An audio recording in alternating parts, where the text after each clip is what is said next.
You know something? There was that 99-year-old Eagles fan that you kind of wanted to finally see him win, his team win. You saw that. Merrill Reese, 41 years behind the mic of the Philadelphia Eagles, finally calling a Super Bowl victory. One of the best. He'll win the Roselle Award. Well, I never can tell anymore, but absolutely one of the best football play-by-play men in the world. So I'm happy for him. Not necessarily an Eagles fan, but hey. Of course, I'm Marky Billson. I hate this stuff we do locally where you've got, every sports talk host has to identify himself as a fan of some team. And by the way, kid in Pittsburgh in 1979, once named by the Pro Football Hall of Fame as the Steelers Hall of Fame fan. You won't find someone with more of a legacy, if you will, more of a claim to be a fan of a team than me historically in the Steelers. And then you know what happens? You get into this business, and if you do it right, you start realizing, I've got to cover all the teams objectively. And so I absolutely hate it when I hear people, and you can just tell how biased they are. You're in the Tri-Cities, Tennessee area, and you're shilling for, the Arizona Cardinals or whoever. I mean, why? So no, who are you impressing? One guy likes the Raiders. That's great. Has he ever been to California? I don't think so. And again, soon the Raiders won't be either. Hey, Marky Billson here, your voice of choice for a new generation of Tri-Cities sports fans. The name of the program, Tri-Cities Sports Now, on 1420 NBC Sports Radio Tri-Cities. We own the Tri-Cities. I'm now on Facebook Live on our 1420 NBC Sports Radio Tri-Cities Facebook page. Maybe you're watching this live. Maybe you're watching it archived. Guess what? There's no Sports Illustrated jinx. I'm holding up this most latest edition of Sports Illustrated. Nick Foles on the cover. Who would have thought that of all the way, what the Super Bowl would have come down to were the quarterback's receiving skills. Now, who would have thought that? On today's show, Steve Forbes, as usual, he'll come on, head coach of the red-hot ETSU Buccaneers, 1 p.m. Talk to him about the nitty-gritty, DeSanto Bradford becoming probably the leader. I don't know, some might say Fletcher McGee, but I would say the leader in terms of taking home the Southern Conference Champion Player of the Year. Not to mention the Southern Conference Championship. ETSU 1 game away from tying their all-time record for longest winning streak ever in men's basketball. And they merely have to go to Lexington to take on lowly VMI. All right. Now what about this? You don't get that? How about this? After that, the game to set the record, assuming ETSU defeats the last place Runnin' Roos at UNCG, a game that most people think will be the toughest remaining on their schedule. But it's Super Bowl time, college basketball, regular season kind of meaningless. We've talked about that before. How about I tell you something that's happening in 2 days. National Signing Day in college football. ETSU just got a big commit. Julian Lane out of West Green. Why doesn't ETSU sign more local players? They've got 50 guys from Tennessee on the roster. I know 2 years ago it was 58. I counted up once recently. I think it was, I forget exactly what it was. Anyway, here's the case. And so we'll have on Julian Lane, West Green High School, soon to be an ETSU Buccaneer, chose the Bucs over some Southern Conference schools that were early front runners. This is a positive sign. I mean, you never know how a player's going to do until he goes there. And, you know, you find out the recruiting class 4 years later.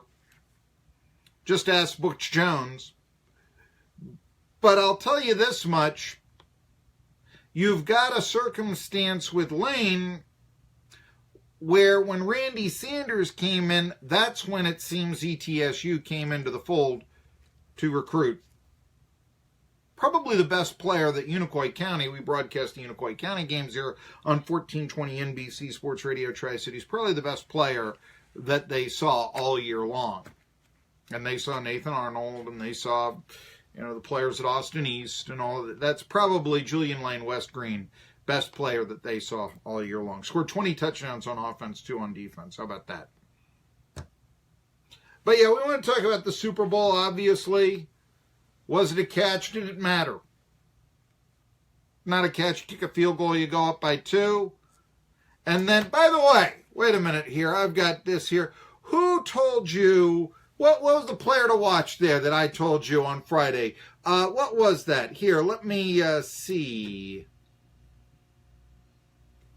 Player to watch in this game, defensive end Brandon Graham. Brandon Graham led the Eagles in sacks this year, 9.5. It seems to me you got to get to Brady, you got to blitz him, you got to disrupt him. You got to listen to me and say sheer genius. Comes down to that. I mean, no, you know, but I told you that was the player to watch, and who comes up with the big sack to win the ball game? Why, it's Brandon Graham, who, well, let's see here. Brandon Graham had this to say about the Eagles' victory. I didn't know what happened at that last second. I thought they caught it or something because everybody was screaming like, you know, like they caught the ball at the end. And I was planning to try to stop them for that 2-point conversion. Next thing you know, I see everybody running on the field, and I was like, wow, we won. Eagles' first title since 1960. There's no Super Bowl back then. It was Norm Van Brocklin was the quarterback there. That was the year in which the Packers, under Vince Lombardi, they played for their first title. It's often said that was their only playoff loss. I guess it depends on what you think of the playoff bowl. I'm not going to do football history 101 to the point. If you know what the playoff bowl was, great. If you don't, that's okay too. 1964, the Packers lose to the St. Louis Cardinals in the playoff bowl, if you want to call that a playoff game. It's a postseason game, certainly. Perhaps not a playoff game, however. Anyway, that is the case there. I'm looking for the play-by-play of the famous sack right there that you would have heard to go to basically win the ball game. And here it is, Merrill Reese, like I said, one of my favorite play-by-play men. Here, who told you it would be Brandon Graham? And what about the former Tennessee Vol, Derek Barnett, getting the fumble recovery? Here we go. Brady with White to his right. Brady back again. He steps up his head and falls forward. And he fumbles the football, and the Eagles have it. It is recovered by Barnett. There you are. It couldn't be more dramatic. It couldn't be more dramatic. I don't believe it. I don't believe what I do. Merrill Reese. I was calling the Miracle in the Meadowlands years ago. Yeah. But, it was a high point. Derek Barnett getting that fumble recovery. 9th straight year, Tennessee Volunteer has been on the winning Super Bowl team. But there's some turnabout, I think, that would make me say, if I'm a Vols fan, I'd be very, very, very nervous about one of the things, just in terms of how the program is going to look. And it stems from the New England Patriots. This is Marky's monologue. Look, Bill Belichick assistants tend to be busts when they get their own head coaching gigs. The notable exception is Nick Saban, but even he was 2 games under 500 as the head coach of the Dolphins. So, Miami Dolphins. So, pro coaches doesn't really work out. Matt Patricia becoming the New England Patriots defensive coordinator, gonna leave Bill Belichick to be the head coach of the Lions, joined Jim Bob Cooter, another former Tennessee Vol. And that one really, to me, says bust all over it, even with Matt Stafford, talented quarterback. I mean, I think that Detroit is a place, although, years ago they were 0-16, haven't won the, you talk about the Eagles haven't won the NFL title since 1960, Lions haven't since 57. They're one of those cursed teams. The Arizona Cardinals have never won the NFL championship. The Chicago Cardinals did way back in 1947. It was 2 moves ago. I tend to not think that you should include that in a franchise's history. Different fan base. I kind of like what the Browns did. But then again, there's no, replacement Chicago Cardinals in Chicago. But, nobody in Phoenix, no old-timer in Phoenix was, really, really all that ecstatic that Marshall Goldberg defeated the Eagles, actually, in the 47 NFL title game. I mean, it's the Eagles' first appearance in the NFL title game, if you must know. I think it was the Cardinals' first, too. Anyway, Matt Patricia, though, his defense, we talked about this before, it's not necessarily all that overwhelming. Pats ranked dead last in the AFC against the pass. You saw them allow 41 points to the Philadelphia Eagles, and yes, a backup quarterback, though one that I think has talent, in Nick Foles. And supposedly now, after Matt Patricia becomes the head coach of the Detroit Lions, Greg Schiano, defensive coordinator of Ohio State, goes back to the pros and becomes Bill Belichick's right-hand man as their defensive coordinator of the New England Patriots. Take notice, Vols fans, because there's a chance this can look really bad for the Volunteers in a couple of years. And you know where I'm going with this. To tell you the truth, Schiano to the Patriots makes a lot of sense on both sides. I mean, for Schiano, let me just first say this for the Patriots. If you're looking at this, because I know a lot of Vols fans are like, we don't want Schiano. But the real reason, hopefully, that you didn't want Schiano was the Mike McQuarrie allegation that he knew about Jerry Sandusky, saw something, turned white as a ghost, but mum was the word in State College, and, well,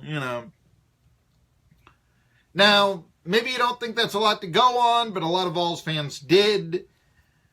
They also looked at the 68-67 record at Rutgers, and also, let's face it, SEC prejudices.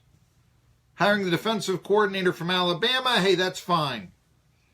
Hiring the defensive coordinator from Ohio State, hey, that's the Big Ten. They're the minor leagues, right? They're not the SEC. And there was a little bit of feeling about that. Personally, I think going 68-67 at Rutgers is not that bad of a deal. I really don't. They'd never really done that before since they became a quasi-major program. And they're in the, still today, now the Big Ten. Don't ask me how Rutgers gets, well, TV markets, that's how they get in the Big Ten. Now, Schiano to the Patriots, they get a good coordinator. He was defensive coordinator under Butch Davis, back in Miami, 99 and 2000. Miami had real good defenses, coached Ed Reed. Of course, they went on to win the national title in 2001. Ohio State this past year was 3rd in the nation in sacks. And remember, I told you, Patriots this year last in the AFC in pass defense. I mean, look what James Harrison, coming off the scrap heap of the Steelers, did for him. And you got to look at this, where if Schiano had the 9th ranked defense nationally at Ohio State this last year, they were 1 sack off the nation's lead, by the way, in college football. So, yeah, it's pretty much well known. Schiano's been a good coordinator. And looks like, as it stands right now, the rumor mill, the reports are, he'll go replace Matt Patricia with the New England Patriots. Now, you can say, why would there be the toxic environment of college football? You can't hire Schiano because of Mike McQuarrie allegations, but you can in the NFL. Remember, it's the NFL. And I think this is why a lot of people just don't like the NFL so much anymore. They're watching college football. More on that later on in the show. But I mean, this is the NFL. Pac-Man Jones is on the Cincinnati Bengals. Michael Vick was getting how many teams wanting his services after he did time as a felon in Leavenworth. So certainly Schiano would not be off the limits to the league as a coach. So can you see this?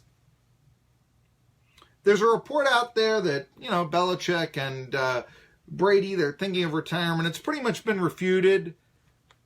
I mean, Tom Brady says he's coming back. I don't see anybody, saying Bill Belichick, other than this one rogue reporter a day ago for ESPN saying anything.